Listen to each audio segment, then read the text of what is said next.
Aloe vera jail بڑے پیمانے پر کیسے بنایا جاتا ہے اور ایک مستحکم ایلوویرا جیل تیار کرنے کا عمل جس میں ایلوویرا کے پودے کے پورے پتے سے صاف جیل کو الگ کرنا شامل ہے۔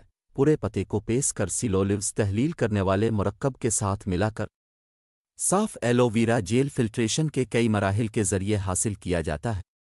جیل کے اندر سے آکسیجن نکالنے اور اس میں ایروبک بیکٹیریا کی نشوونما کو روکنے کے لیے مرکب میں آکسیجن سکیوینجنگ انزائم کی ایک منتخب مقدار جیسے گلوکوز آکسیڈیز شامل کی جاتی ہے، اور الٹرا وائلٹ لائٹ کا استعمال جیل کو بغیر گرمی کے جراثیم سے پاک کرنے کے لیے کیا جاتا ہے۔ اس پر مادے کو کسی بھی بقیہ بیکٹیریا کو ختم کرنے کے لیے حتمی نامیاتی فلٹر سے گزارا جا سکتا ہے۔ اس ایجاد کا تعلق اسٹیبلائزڈ ایلوویرا جیل کی تیاری کے طریقہ کار سے ہے، اور خاص طور پر پورے پتے سے ایلوویرا جیل تیار کرنے کے ٹھنڈے عمل سے۔ دونوں ٹاپیکل ایپلیکیشنز اور اندرونی ایپلیکیشنز۔ ایلوویرا ایک ذیلی ٹراپیکل پودا ہے جس کے پتے لمبے ہوتے ہیں، جن میں ایک واضح چپچپا جیل ہوتا ہے۔